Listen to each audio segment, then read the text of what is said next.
to another episode of the Courtside Conference Podcast. I'm your host, Sam Scott. For my guest today, I got my brother, Turn from Boston. Turn, how you doing, bro? Yeah, how you doing, Sam? Yeah. Yeah, I've had a pretty good day. Yeah, I'm good. That's good.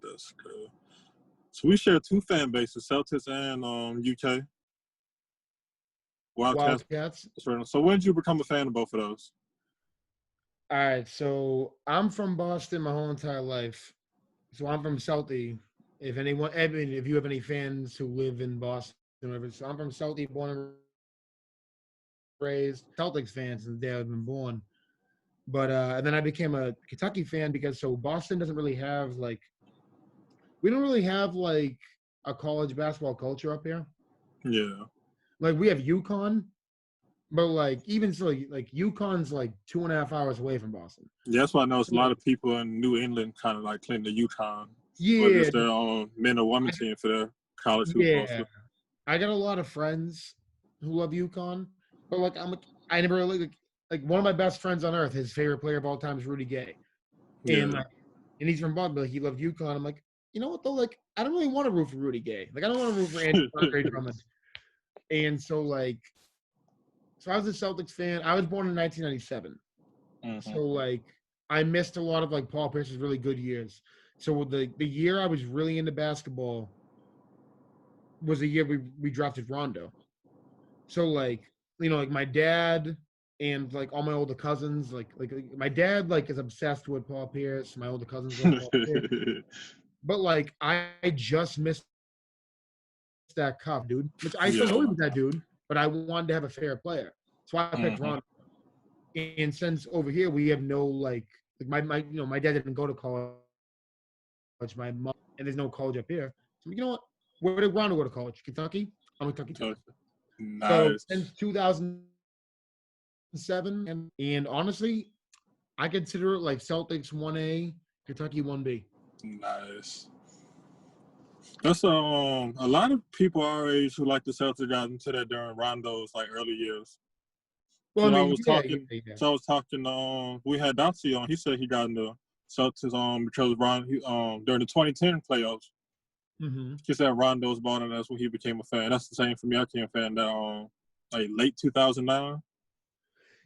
Yeah, I loved Rondo from the start. There was just something about him. Yeah. All right, so this is always controversial, and this might not make the cut.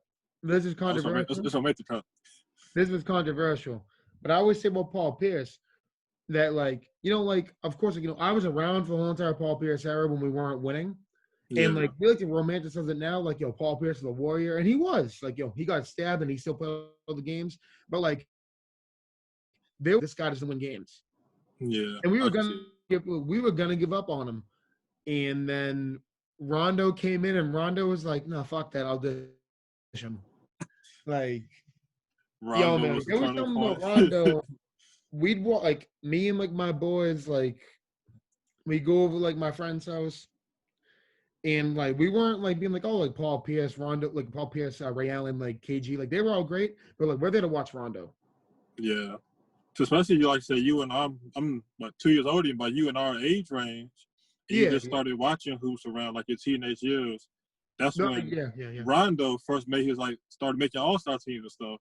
So that'd be the guy on the team who you would kind of relate to the most because you're just now seeing his development, seeing him make that leap in real time, opposed to the big three, who's already into their 30s by that point. Oh, for sure, man. Probably one of the best things I ever saw in my life was it was a big three, and they won the title. And we're okay, yeah, but they're getting old, and we're oh man, we're done. And then me and my boy Ben, we're we ain't done because Rondo's coming. And then by 2010, dude, I still stand by this. Anyone listening to this podcast, the 2010 finals. If Ron Artest missed those 2 free throws and then Rondo hit that last 3, Rondo would have won Finals MVP. Of course. Rondo. And all Chris Paul fans, he was the best player on that during that whole playoff run, at least top 2 player. Chris Paul fans, put your hands over your ears. Rondo was the best point guard in the league from 2009 to 2012. I'm not mad at it. I used to argue with my cousin on Rondo versus D Rose all the time, but I took the L. I took the L one year because D Rose won MVP, so I had to. No, but like that MVP, but like. But then the following year he was hurt all year. He won MVP because he had better stats, but Rondo was a better player. Horrible. What would you rather like 12 points a game and 9 assists and elite defense, or would you rather like 20 points and 4 assists and no defense? True. It depends on the team makeup. There was a legit time when Rondo was the best point guard on earth. You couldn't, yeah, especially when playoffs came around every year. And he's Kentucky and Celtics. And you beat me to the UK fandom by Dane, like almost a decade. So I didn't get on. So I didn't start watching college hoops till like 2013. I started I started 2007. Yeah. Yeah. So I saw AD I saw their championship game. That's like the only game for that season I saw. And then I tried to watch the team in that season, but then like as soon as I started watching, Noel got hurt. Okay. And then the following season after that, I caught on early. The player that got me was Julius Randle actually. So when you started, I remember the first year it was the champion classic, like early in the season they was playing. God. And I was watching. On that. I was watching so I could stay up for Parker and Wiggins the next game.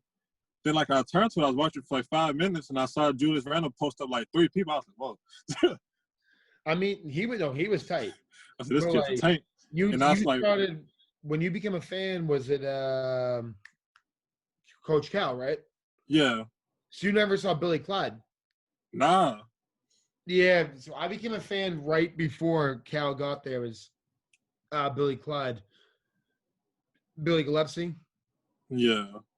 I remember. Do you remember? Oh my God! You remember how he got kicked off from being a coach? No, what happened to him?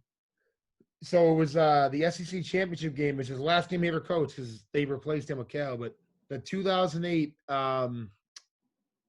SEC tournament, and so they were down by like 3, and so we had no way to win. So Kentucky had no way to win. There was a second left, and he figured. So he told the guy out there to go block the free throw. Yeah. And it worked. He blocked the free throw. But when you block the free throw, you get a point, and then you get a foul shot. But he was thinking that like maybe if he does that, like he'll miss the foul shot, we still have a chance to hit the 3. Yeah. It was good thinking, but then they made it anyways feel like a dickhead. I see the vision though. If you have no other options, do it. Do it. Why not? James already like pretty much lost in your eyes. I can't believe that every single team in the league don't just hire Perk to just go out there and just like kick LeBron in the leg. Like why not? Like, what if pay Kendrick Perkins $300,000, kick him in the leg. Kick him in the leg. Just get that extra point. Have Rondo's not doing shit no more. You're not a have Rondo punch Steph Curry in the face. To give him a little jab to the rest and get their attention. Oh man, speaking of the NBA right now, let's do yet another Orlando update. Sadly. Oh brother, go you start. I got a lot of work to say. I'm so sick of this right now. I was hoping we wouldn't have to talk about nothing, but then we got players leaving the bubble to get food. Yeah. So we have 2 guys who left the bubble.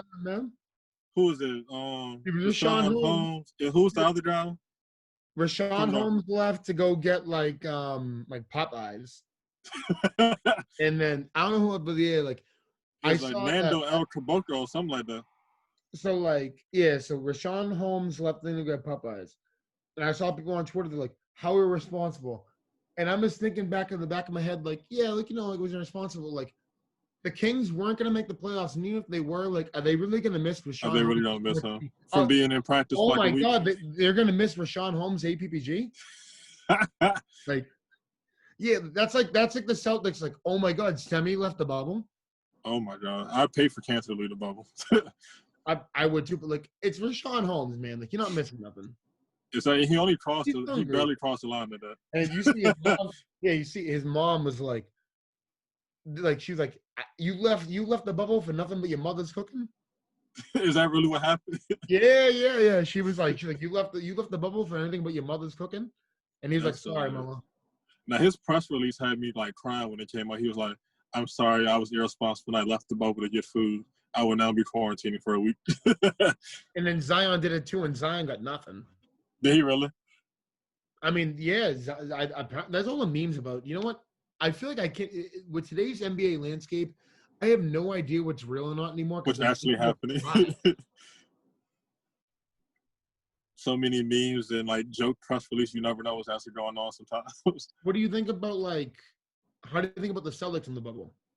I wish they didn't go, but as a fan, as like a selfish fan, I'm still glad they won, so I get to watch them. Yep.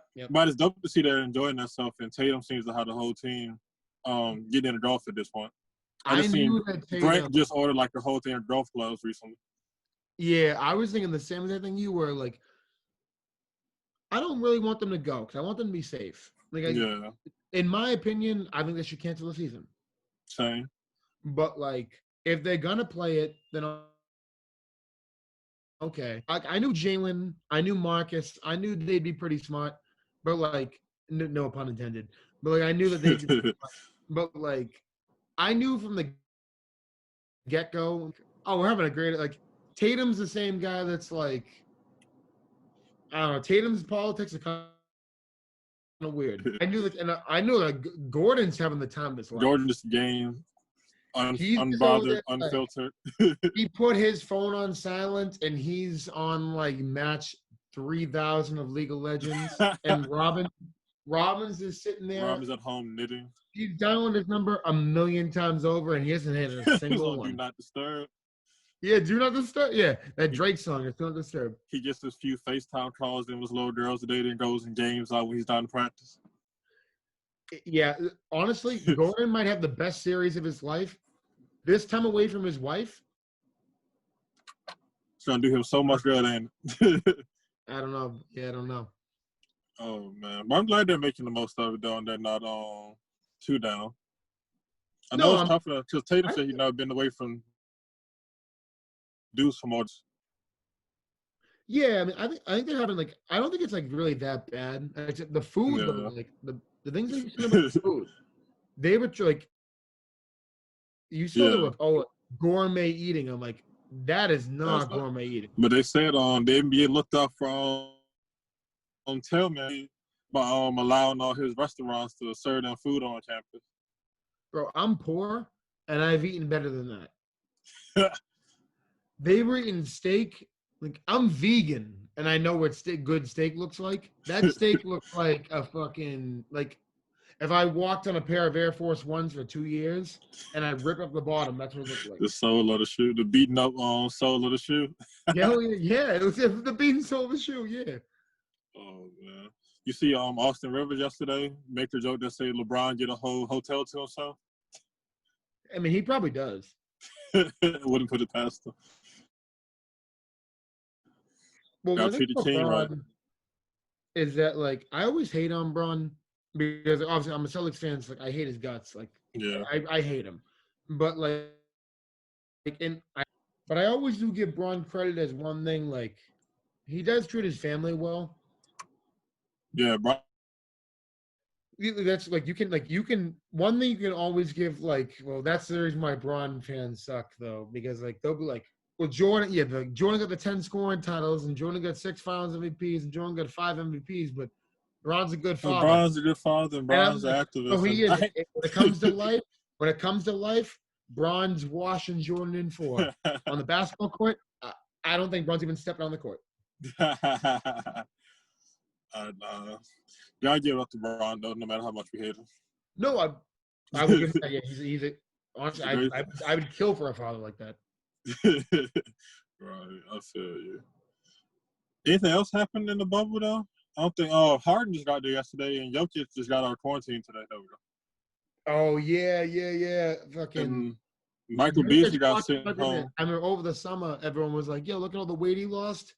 I think during his recovery, that boy was hitting Wendy's. That boy gained it all. He had to gain it all right back. But you know what? That's part of Jokic's strength. Jokic is one of my favorites. He comes to the season out of shape, like he ate like junk food all summer. He barely tried during FIBA. But that's kind of strength, though. And then by January, he's in like MVP form for the rest of the season. Do you remember back in the day? What was it? Remember Ronny Turioff? Yeah. Remember how like everyone used to say Ronny Turioff like smelled like shit? But Ronny Turioff smelled like shit, but he wasn't good. Like Jokic probably smells like shit, like has mad BO, but he's also just big and strong and actually good. Jokic is awesome. That's one of my favorite centers today. We don't give Jokic enough credit. Like he should be like dude, a fat white dude that makes first team All NBA. Like that's like, are you kidding? Like, exactly. And we spent all season saying he looks out of shape. He can't move his feet on defense. And he did it. Then you watch him in like every athletic bid they put on. He's just like working them in like super slow motion. He's like if Danilo Gallinari discovered Wendy's. Facts. Or if Luka just got worse but got bigger. If Luka got taller and put on like 30 extra pounds. But also got worse. Yeah. Yeah, also got worse. Oh man. But like I said, man, Michael Beasley had to leave the bubble. Was it yesterday or the day before? So he caught the I think they said he got diagnosed before he came in, maybe, or he tested positive during the most recent test. One or two. Michael Beasley is one of my favorite players of all time because like that dude, like, all right, so he might not be that great in the league, but I guarantee he's one of those few guys who like, so you hoop, right? Yeah. So like he's not great in the league, but like you know the type of guys who like say you down the park, you were boys and you're hooping. He could, like, I feel like Michael Beasley could like down like a family-sized bag of like hot Cheetos, and then drink like a 2-liter of Pepsi, and then still give you 50. That makes sense. but like LeBron, I feel like if you give it to LeBron probably be like, oh man, like I'm cooked for the day. Like I just ate like shit. Like I'm gonna go sit down. Like Michael Beasley's entire diet might just be like a blunt and like a family-sized bag of Cheetos, and like I'm ready to hoop. He's ready. Natural born. It's what you call a natural hooper. Natural. Eat, sleep, breathe hoops. And Michael Beasley might just be Jamal Crawford that's 8 feet taller and can't dribble. A PG County boy, though. Shout out to the Bees. Oh, man. But let's pivot back to UK for a second. So you said you became in 06, right? Yeah, 06, 07. Like Rondo's rookie year, I was like, yeah, I just love that guy. I'm like, you know what? I'm not gonna be a fan of actually at the time. Wow, 06, 07. Do you want to know who were the leaders of the? Yeah, I was gonna ask that. Who was the best players on the team that year? In BC, like I had to choose between BC. It was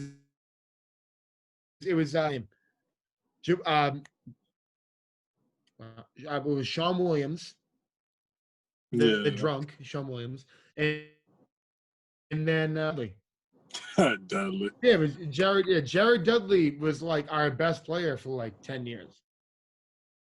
But I was like, I'm not picking them, and I was like, this Rondo guy is cool. I'm being a Kentucky fan. So what was it like watching Cal get there and bring all the talent in from the jump and single-handedly? So pretty much changed the whole landscape of college basketball. I have a very unique experience in that too, because since like I live in Boston, Cal was like, that's right. Cal was on because Cal was UMass. UMass, yeah.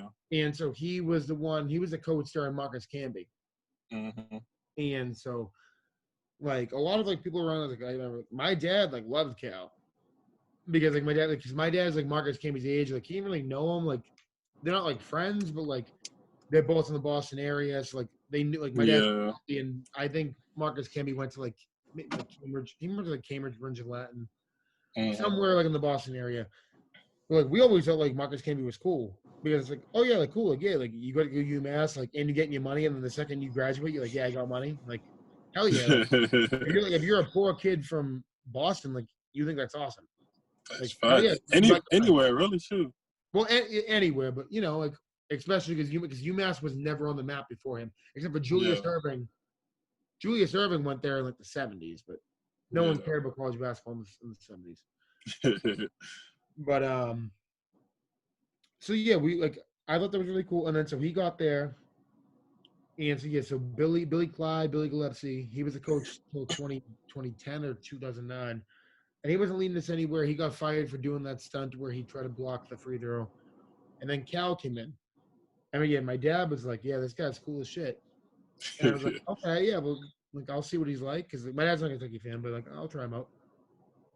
And then the first year he was there was the John Wall, Eric Bledsoe, and Boogie year. Boogie.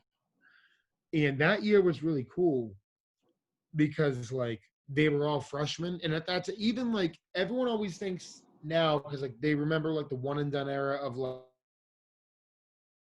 there was a time when right after the end of the high school era, one and dones were still rare. Like Kevin, like there wasn't a million Kevin Durant's. No, absolutely not.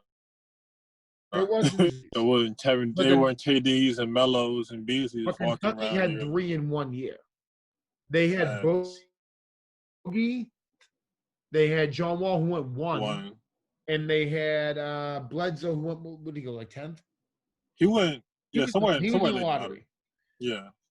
And so they got all 3 of them, and it was like, and so he would always talk before the games, and he was like, like I'm not here, like I understand like a lot of coaches are here, like a Coach K. He's like he's there to like I want to win a championship, I want to make these boys into men. Coach K.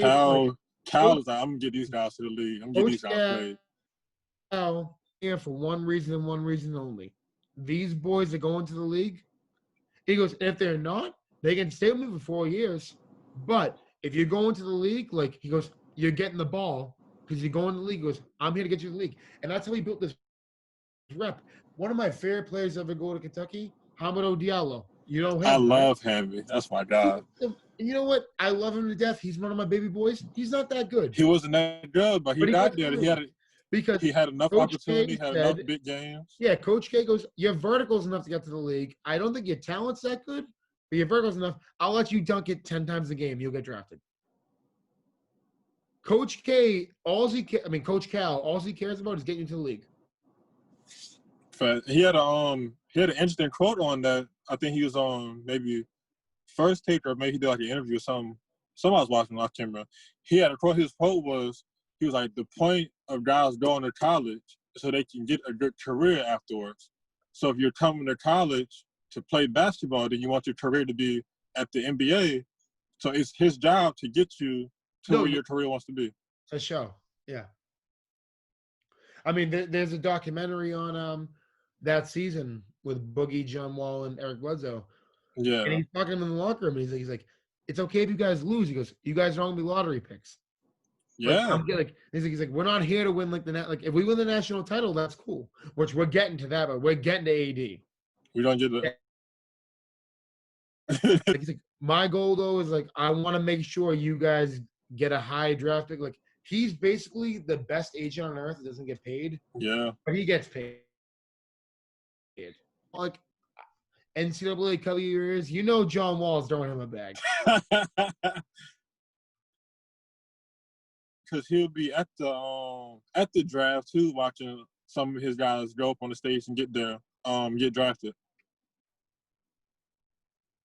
And then he stays in their life for the remaining years afterwards too. So it's not like he's just using them to his benefit. I mean, the number one is the team we hate the most, Louisville. The way Rick Pitino coached them. Rick Pitino's the old school. He's like, we're gonna full court press.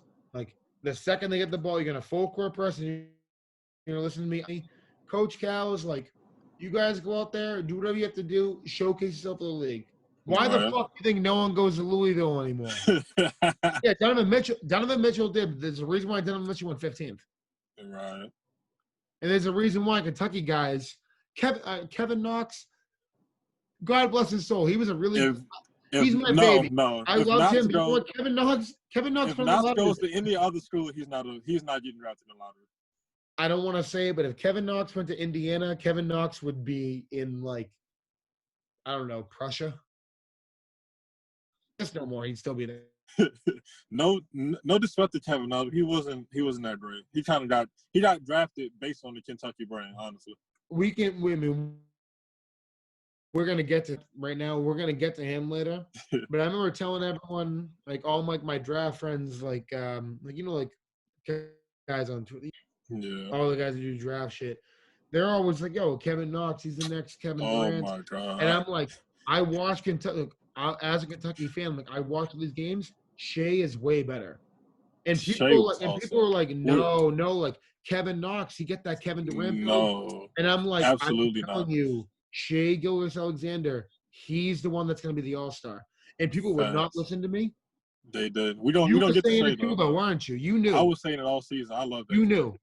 Look, there was something about shit. Like Shea was a natural born leader. Fast. And that whole team that year was kind of like disappointing too. That was one of our worst teams ever. But Shea was like the biggest. Shea was dragging Kevin Knox. He dragged everybody.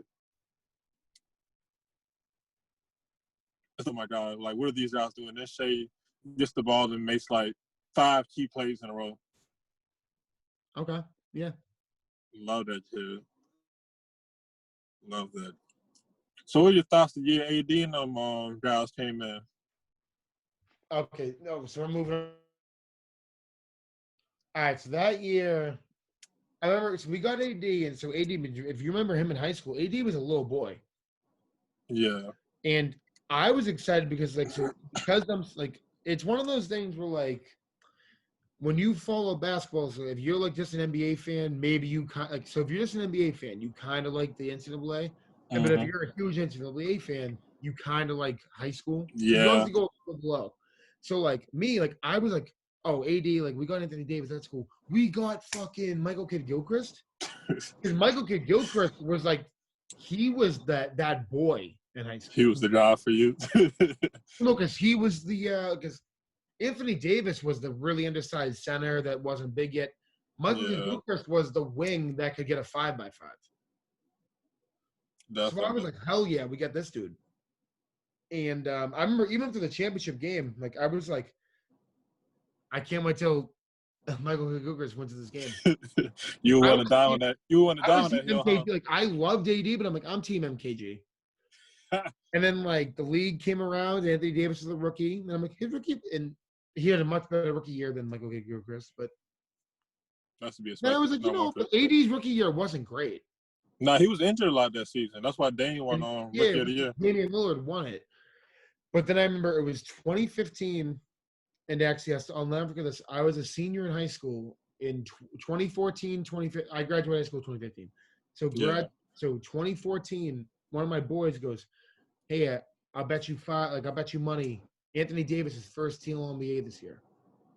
And I was like, I'm obsessed with Anthony Davis, but like I was like, no way, he's still too raw. Yeah. End of the year, Anthony Davis, his 3rd year in the league, first team All-NBA. That was the year he was his 3rd year. They played the Warriors. Obviously, the Warriors won the title that year. Yeah. And they swept him, but Anthony Davis averaged like 38. AD is I was like, yo, he's coming into his own.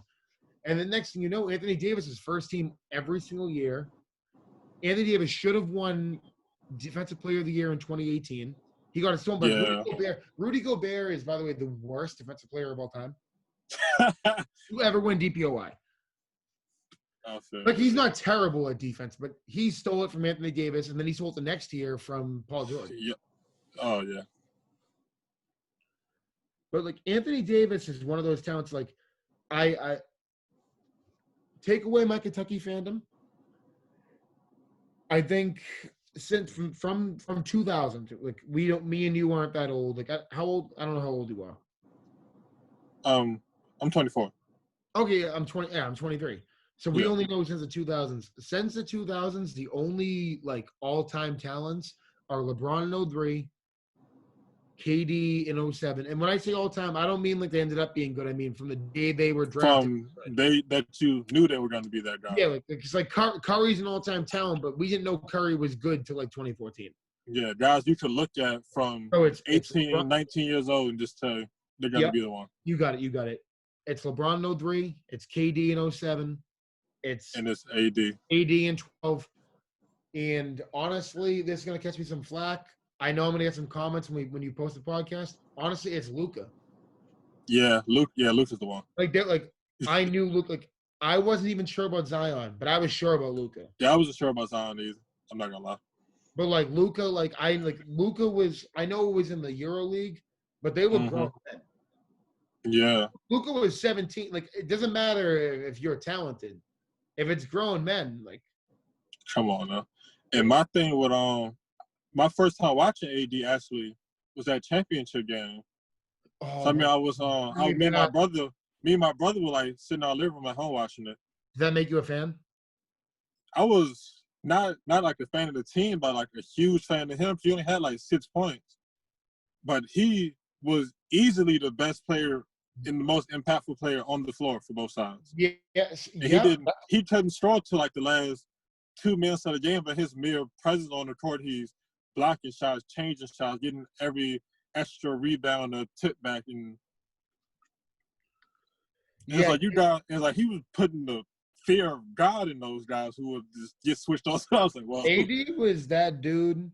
AD was insane. Like in college, because that team was so deep. Because we had a lot of people, but the team was so deep that like he could score 40, but like he does. Why would he? 40. You were scared about him blocking 40 shots. He has like the single season block record too. He was blocking like or close to about like four and a half. Yeah, 4 to 5 shots a game. Yeah. AD was crazy.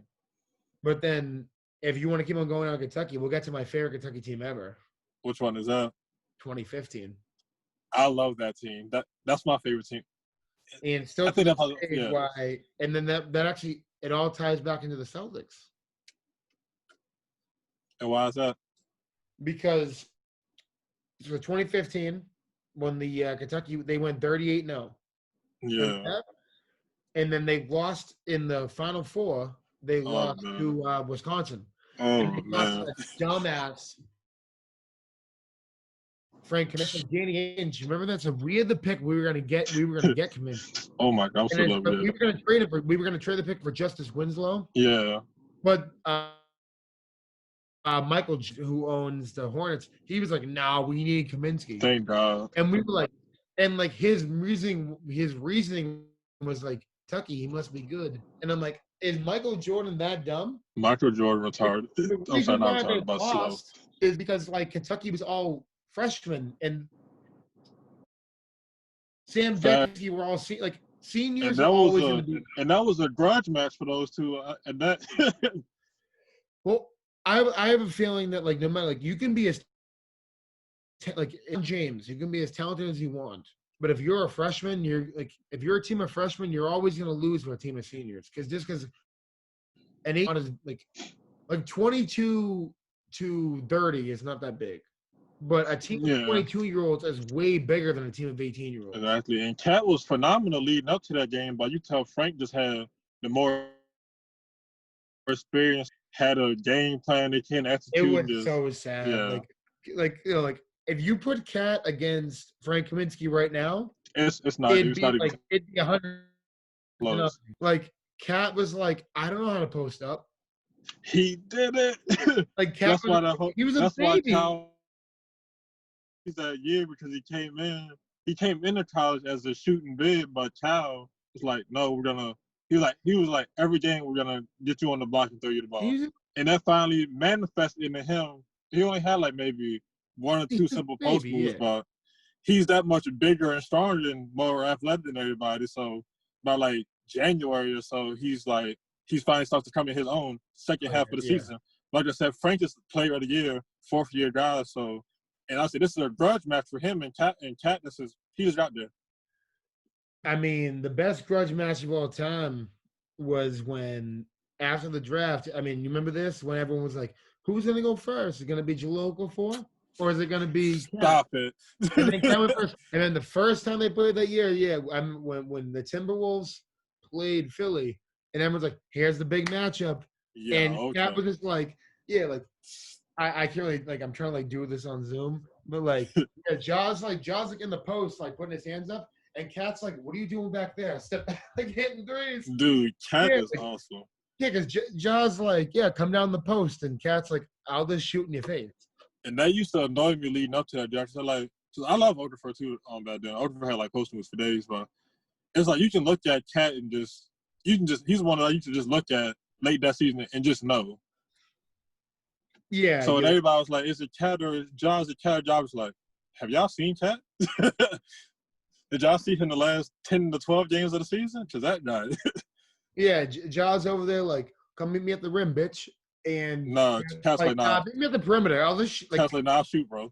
Cat's like, I have an open shot. Like, here we go. And Cat shooting, like they took then that took a lot of scouts by this is fact. Cat is the best shoot that whole season. The best big man shooter ever. That's the best Cat is the best 3-point shooting big man of all time. Ever. The numbers he shoots 41% on 9 threes a game. That's Steph Curry level, and he's 7 feet tall. Facts. And that's no disrespect to Dirk or nobody, but Cat is literally just. No, the game improves. Yeah, the game improves. And that's his game he's a natural shooting big since high school. That's why, actually, one of the laziest things ever. It's actually kind of a cool dynamic we ever know. Like one of the laziest things ever to me is when people compare players and they only compare them to players of their race. Like, so all right, so I always think it's really lazy when people are like, "Oh, Luka Doncic, he's Larry Bird." I'm like, he's not. Like, he doesn't play Larry Bird. They're just like, I get it. 2 blonde white guys. Yeah, like, but he's more. I'm a blonde white guy as well, but like he's more James Harden than he is Larry Bird. He's more James. Like I've heard people be like about Cat, like oh yeah, like what do they say? It was like, oh, well, actually, I one time heard Black Rafe LaFriends. I'm like, he's a lot better. Come on. I've never heard Dirk, and I'm like, he's literally is Dirk. Like they both can't play defense, and they're both big men that can. My thing with Cat defense, the only thing he's just lazy defensively. Because Cat was a defensive prospect in college. I know. When he got to the league, he just doesn't play. He's not lazy, and I hate this because I love him to death, but he's pussy. Yeah, he's soft. I see that. Like Kentucky on Kentucky crime. The one of when Boogie is his whole. The Boogie's just like has his chest out and like he can't move past him. Come on, bro. But no disrespect to Cat though. Salute Cat. But yeah, Cat is a phenomenal shooter. Cat is probably my third favorite son in the world. I feel you. I love that. Cat is awesome. And that segue is perfect in Tesla. So speaking of your favorite sons, who are your favorite UK guys in the league? All right, so now we're just going to favorites. Nothing to do with talent. But then again, my favorite is also the most talented. But yeah, just Shai who you like the most. Alexander. Shai. That kid. And also, only Kentucky fans call him his name. I cringe when I hear Bill Simmons like Shai. His name is Shai. That irritates me so bad. But like, yeah, like watch a game. His name is Shai. His name is Shai. I even started for like the first month of his freshman season to understand what his name was. Here's my honest opinion about Shai. And like this is no Kentucky bias, nothing like that. Shai Gilgeous-Alexander, I think is like an 8-time. Like I'm not gonna say he's like gonna be like Michael Jordan, but I think, honest opinion, like an 8-time All-Star. Definitely. Like yeah, like he's not even like Tracy McGrady level. Like not even like a 10, like an 8-time All-Star. 8-time. Yeah, but he's just a really great player for a while. 8-time All-Star, 5-time All-Defense. I can see it. And maybe, you know what though? He's one of those players, he could be an Iguodala or a Kawhi that could he could make a team where he's like the third best player, but the best players tell me he's not one of these guys. He could be in a team where he's the third best player where they make the finals and the best players doesn't show up, but he shows up and wins. And he just catches fire every game. He could be Iguodala or Kawhi. And he could win. There's something about him. Shai, I even started at Kentucky when everyone me and you started, but a lot of our fans and a lot of the national media, they were sucking Kevin Knox's dick. And they were like, Kevin Knox, this is our guy, this is the prospect. And I'm like, but Shai was winning the games. Shai was him and PJ mostly. And PJ, oh God, I love PJ. We don't talk about PJ in a second. That's my guy too. We'll get to PJ. I love him. We don't get to him after this. But Shai was winning the games. Kevin Knox was doing his thing. Kevin Knox was hitting he was shooting 1 for 9 from 3, but he hit one that looked cool. And everyone's like, that's Kevin Durant. And I'm like, what about Shai that has 8, 6, and 4? Fast. And Knox just has the perfect build for an NBA player in this era. You love the tall. Shai can play 1 through 4. He can play 1 through 4. What was you ready to say about? I just had something to tip my tongue to my strategy. Shea is the his situation now. Jaylen Brown for. I wish he got to stay in the Clippers and play with Paul George and Kawhi, but he got traded to the perfect situation because then Chris Paul comes in. Yeah. And regardless of what we say about Chris Paul, he's an all-timer, one of the smartest players ever. And now you have this young kid who just seems to get better by the day, being mentored by the probably the most consistent point guard of his era. I mean, as much as I want to say Rondo, it is Chris. Chris Paul is it's Chris Paul. So Chris Paul's been elite from like year 3. I mean, Chris Paul. I mean, this unfortunate timing. I mean, thank God we're not recording this in January. Chris Paul should have won the 2008 MVP. You think so? Over Kobe, yeah. He had an argument for it. Chris Paul was the best player in the league in 2008. Or over KG? Yeah. Nice. And Chris Paul. I'm going to do this. I will always take. It could be a wing or a guard. I think the best player in the league is almost always a ball handler. Honestly, yeah, I feel that. Like KG, are you kidding? KG transformed the Celtics. I love KG. I was there. I love 2008 KG. But the best player, if you're going to be the best player in the league as a big, then you better be a Jokic. And Jokic isn't the best player. And KG was better than Jokic, and he still wasn't. Yeah. You need to be a wing or a ball handler. And KG's he's a good facilitator for a bit. By the time he got to Boston, he was amazing. KG. By the time he got to Boston, he had Pierce and then Rondo and Ray all getting their touches on the perimeter. So he didn't really have to play that role once he got. You remember? Yeah. It's Chris Paul, KG, Kobe 3. Yeah, so that's a great 3 to be in. I mean, if for all the Kobe fans listening out there, Kobe should have won the 2. Honestly, Kobe should have won the 2 Steve Nash ones. I don't agree with that. Just because the team didn't win. All right, well, that's a whole. Do you want to go in the rabbit hole? Or? No, we're not going down the rabbit hole today. We don't have time for this. Yeah, we're going down the rabbit hole. At least one of them. At least one of them, maybe. At least one of them. Maybe you could give the one to LeBron. Oh, but I hate LeBron's guts. He deserves like 9. Yeah, LeBron is crazy.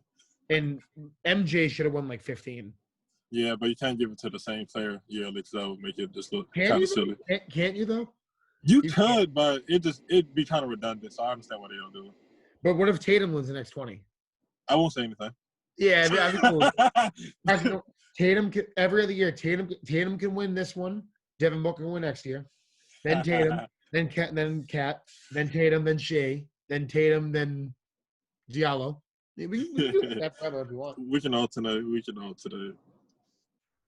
Man, but outside of AD, you say Cat's the best UK prospect player in the league. Oh no! All right, the best UK player in the league is it's for show. It's after AD, but who's second place?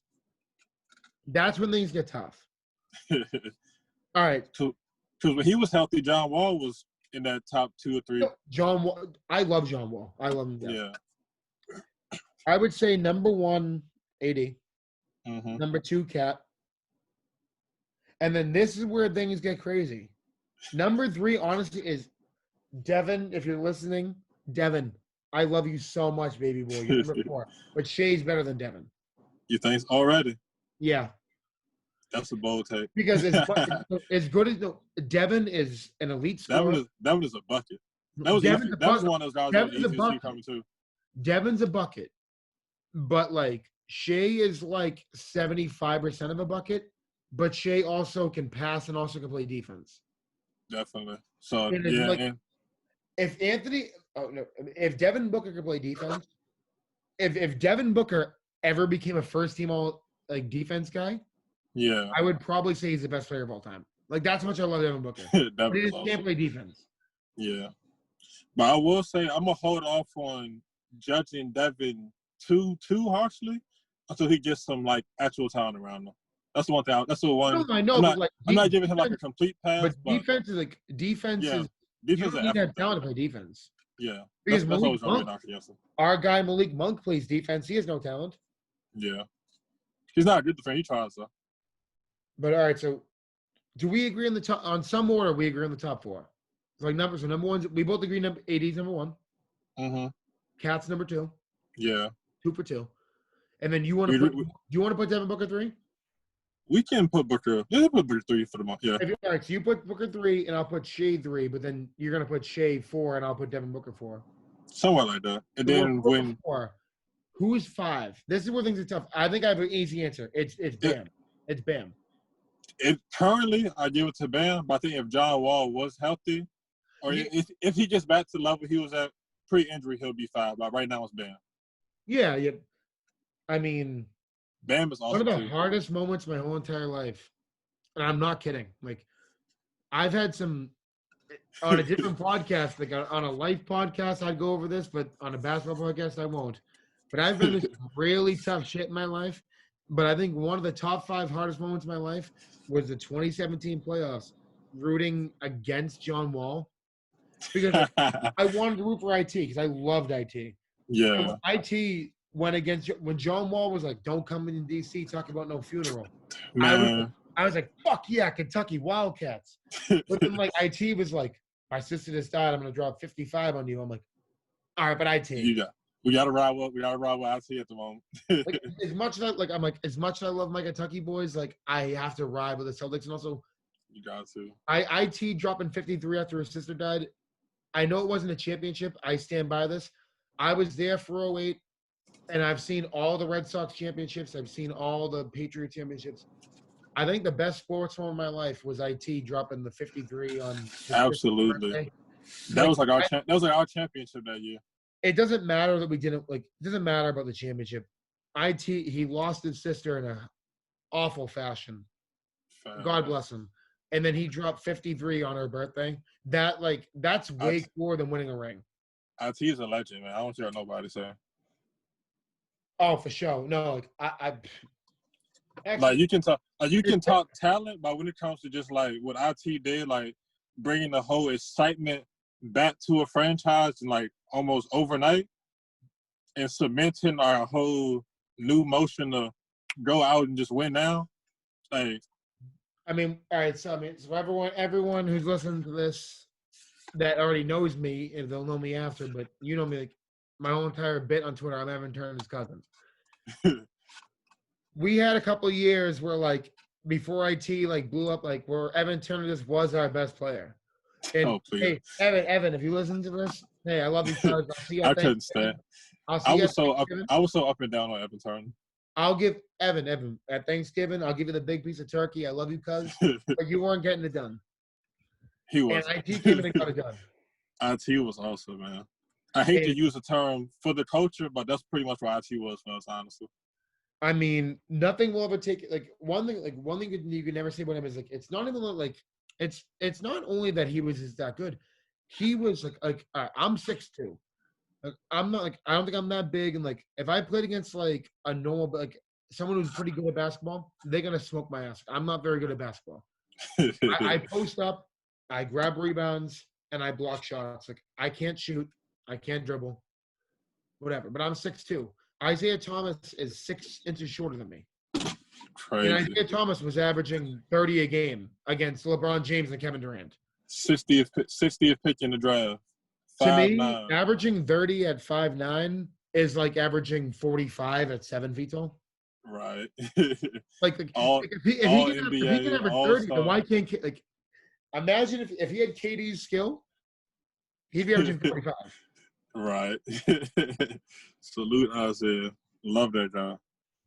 Like I said, forever a legend. Other fan bases, they won't really get it because you can't set them to get it, but he's a Celtic for life. And so is Evan. Like, no, it's I'm going to speak for my cousin.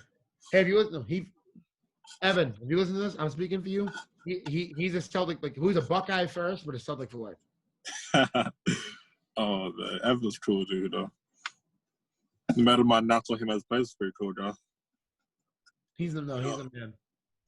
Facts. Oh, man, but stay on the subject for a little bit before we close out. Yeah, what else you want to talk about? Nice. But what's our playoffs looking like to you? You think we're going to make a run? Well, so I've always been a big believer in like there's two different types of playoff teams, and there's there's like the teams. So there's like the 04 Pistons, who also Kentucky alum, Tayshaun Prince. Tayshaun Prince. You have like the 04 Pistons, or you have like the 2011 Mavericks. So they might have had a superstar, but they were really a team. Yeah. But then but overall, like those are a dozen. You mostly win with talent. You're like one of those a decade. And I'm not kidding. Like I'm not capping. I'm not kidding around. In my opinion, Tatum is one of those guys. Like if he's not there right now, he's gonna be one of those guys. Like soon. Yeah, like Tatum is one of the when you're gonna win a championship, you have two options. Are you gonna have a team where every single person is magnificent in their role and you win, or you're gonna have one guy like LeBron or KD or Steph or Kawhi and you're gonna win.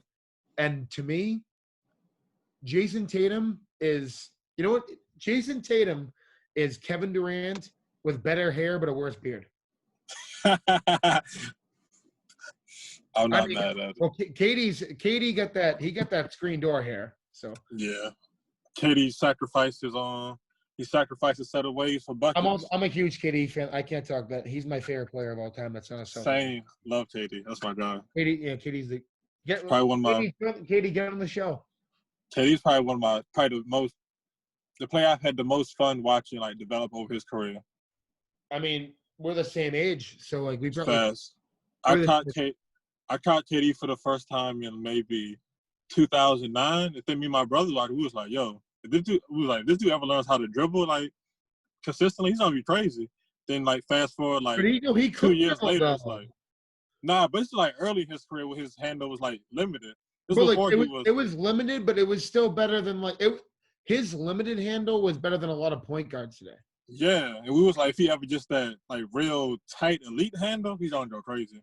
So then fast forward 2000 lockout season when it finally fully clicked and he made that huge leap in the top 2, 3, 4, 5 player. Yeah. Yeah, that was awesome. That was from 2009 to 14. That was no play I love watching outside the Celtics more than KD. All right, so if you want to talk about when he jumped into number one, I don't want to disrespect Bron because, trust me, Bron, as much as I don't like him, Bron has given the Celtics the work. So, yeah. If you say Game 6, 2012 in front of me, I start crying. I get it. Bron was the 45, 15, and 7 game. That was despicable. But there was a moment in time in the 2017 finals when KD hit 2 pull-up threes in LeBron's face in a row where I'm this motherfucker's the best player on earth. Facts. You couldn't deny it at the moment. Even though I get it, he had a better team. He had a better team, but you know what? Having a better team, it makes you a better player. Yeah, but at the same time, you can hide that talent, but you have to produce along with that talent. Yeah, he wasn't to have the play take him. He took LeBron to the face and went boom and did it again. 2 back-to-back years. That was the coldest shit I ever seen in my life. I remember being you can knock KD for going to the super team, but you can't knock that he actually put in his fair share of work on the team when he got there. That was the moment where it went KD joined a super team and it went to KD made the super team. Fact. So I think they were gonna slow down. They were a really good team. KD made it a super team. Yeah. They were a super team in the sense that they're just that much better than a lot of games. Everybody in the league except for maybe the Cavs at the time. But they might have won a games. But do you remember who beat them on their home court? And Marcus Smart scored his career high. Marcus Smart scored 24 on their home court and we won. That was a fun one. They should have went 74-8, but Marcus Smart said, "Fuck." They should have. Fuck that. And Isaiah changed his shoes fourth quarter and second half and went crazy.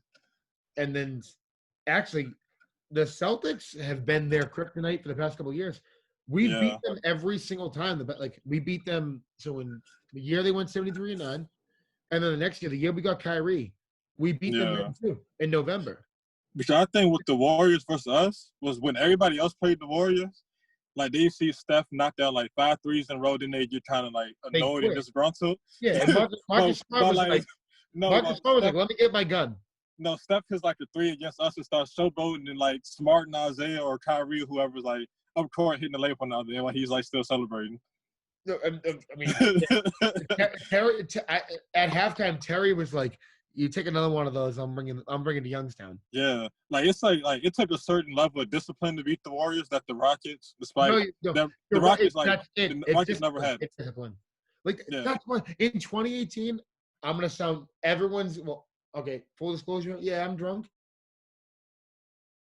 But on this, in 2018, we would have beat them because they would not have had. They wouldn't have. They would have been like if Marcus Morris and Smart were just bullying KD, we would have beat them. I'm not agreeing with that, but I think we don't want one game. Tatum was in it to win it that year. He was in it to win it that year. Right. And Jalen, despite that bad game, stuff was going. I get it. Ben Simmons from Rookie of the Year. He had better regular season stats. Tatum, if you count the playoffs too, did Tatum not have a top 5 rookie year of all time? Count playoffs. Has a rookie year can you name 5 other rookies that had a better playoff, like that had a better season? That had better playoffs? Jordan didn't make it. LeBron didn't make it. Magic. Kobe didn't make it. Magic's won. Yeah, Magic's won. Because Magic won. But like Tatum dunked on fucking LeBron James in Game 7. Like Tatum didn't fuck. Woke up the beast after that, but hey, it happens. Though. Tatum was that boy from the beginning. Facts. And I felt bad to this day as a Kentucky fan when they drafted Tatum. I was like, why didn't we fucking take De'Aaron Fox? Oh no, I knew we were gonna take Tatum. That was my guy. As soon as we traded the number 1 pick, I was like, "Oh, we're getting Tatum." I mean, it just made sense. We needed a scorer, so it just made sense. But do you remember I was just glad we didn't take Lonzo Ball because you remember the NCAA tournament. Oh my god! De'Aaron Fox gave Lonzo Ball the work. I couldn't stand Lonzo in college that year. I mean, all my friends so in Boston, we all everyone wanted Lonzo. And I was like, no. Lonzo never made any sense for us. Because none of them are Kentucky fans. When they played the tournament, I'm like, De'Aaron Fox gave him the fucking hands. That was personal for Fox, too. Yeah, it wasn't even close. No. But for some reason, I hated Lonzo on top. I was a little terrified of UCLA team. I mean, you hate Lonzo because his dad?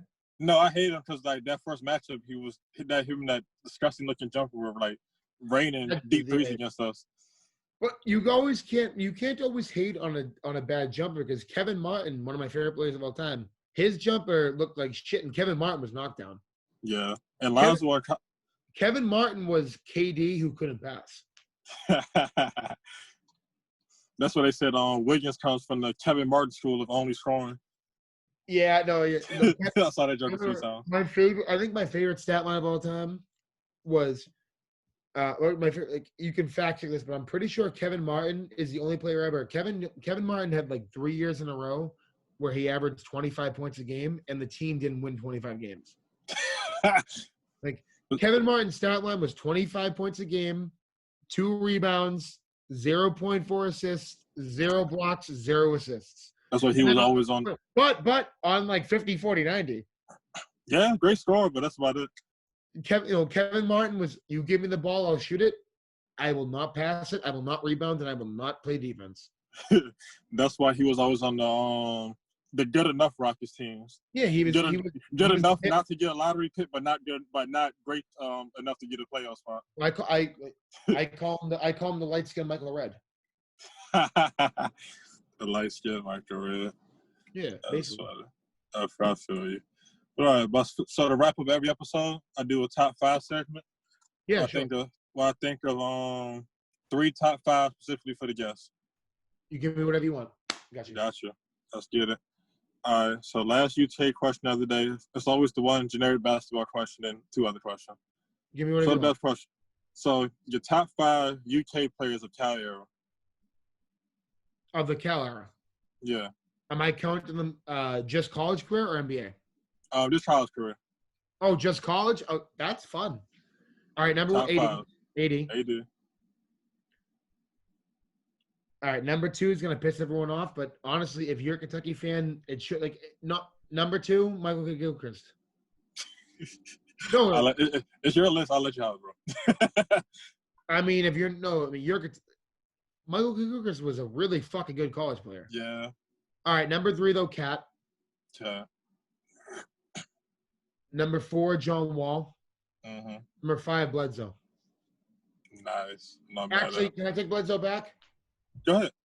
Number 5, Nerlens Noel. Yeah. No, I think my top 5 favorites since I became a fan. I got to Wait, you said favorites, or you said best? You do best or favorite. Up to you. Well, what's your favorites then? That's the best. What's your favorites? Yeah, well, number one through 5 is Shea. Booker. No, Booker. No, by how they performed, I don't think you can debate mine. Like, you're good. Okay. I think my favorite. Yeah, so I took it as how they performed. No, you're good, bro. Now my 5 favorites would be in no order specifically. Cat. Yep. Tyler Ulis. Okay, yeah. Oh fuck! I'm gonna change my list now. Okay, hold on. You can take that. No, you go on. Do it. Ulis. Yep. PJ. Yeah. I love Ulis and PJ. They did 2 years, and they took like such big leaps from years 1 and 2 that you had to love those guys. Of course, for sure. Those 3. I want to say I hate to go so guard heavy, but De'Aaron Fox. Yep.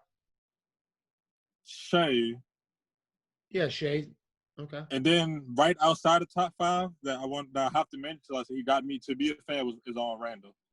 Okay, yeah, okay. You know what? I can do this even quicker then. I'll do my top 5 to just my favorite. Yeah. Number 1, Booker. Number 2, Shea. Number 3, Tyler Hero. Number 4, Malik Monk. Number 5, Cat. Those are my 5 favorites to watch. Those are some fun guys too. That one was way more fun. The first one was just by how good they were. Okay, but all right, I'm here. Next question. You're a big rap fan, right? Hip hop is by far my favorite genre. You go ahead. Nice. What are your top 5 favorite albums? Oh man. You might have to cut cut some of the pauses out of this when you're doing your editing, because this is gonna be all right. Let it be known. Keep this part in. Let it be known. This is off the cuff, but if I had more time, I could think of more. I understand. I will do my best. I'm gonna put them in order. I'm gonna do that for you. I'm gonna put them in order. Number 1 all time, B by Common. Nice. Number 2, Late Registration. Classic. Number 3, Liquid Swords by Jizza. Mm-hmm. 2 more. I got 3 left. I got 2 left. Well, I'm gonna give it an honorable mention. Number 4. And this one's gonna piss everyone off by the Kendrick fans. Section 80 by Kendrick, not The Pimp a Butterfly. Hey, that's a good album. I'm not mad at it. I loved it. It's a 10. They're all 10s, but Section 80 is number 4, and then my number 5 rap album. So I only got 1 left. I'm gonna keep it to one person. I'm gonna keep it to 1 album per artist, so I won't reuse an artist. Gotcha. Midnight Marauders by Tribe. Tribe. Tribe.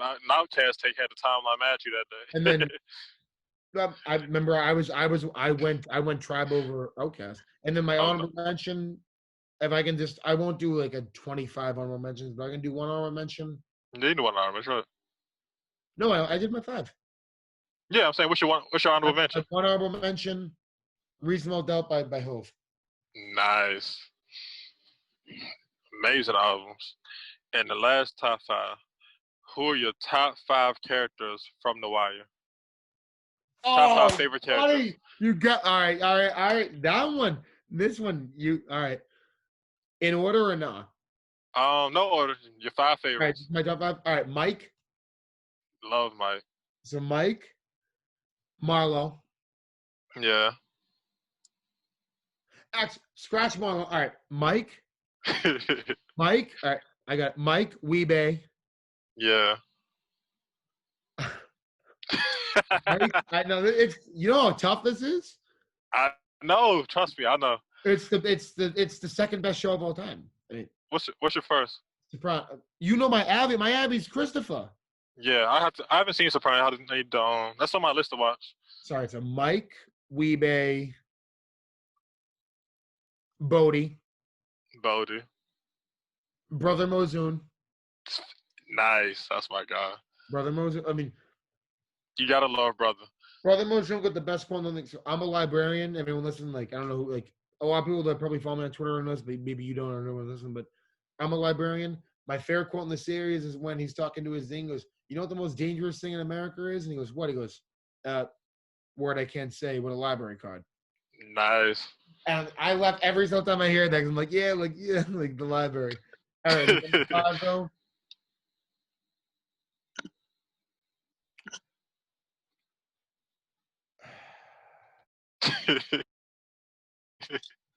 Bubbles.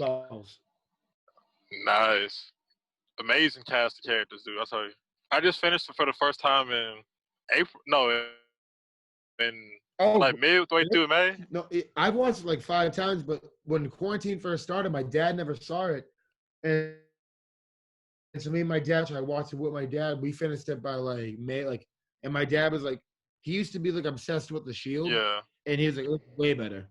Like, I love it. He's obsessed. It's my favorite. He's watching it for the second time right now. Like he thinks Bubbles like the coolest character ever. I will sit on YouTube for like an hour and just watch like just watch like the Wire clips like for the whole time. For sure, me too. And then sit there and read the breakdown. What was actually I'm still on there too then? The saddest character and why I feel bad for it. I would kill myself just to make Dookie feel okay. Same. It's the saddest character in TV. Him and Randy for me. Well,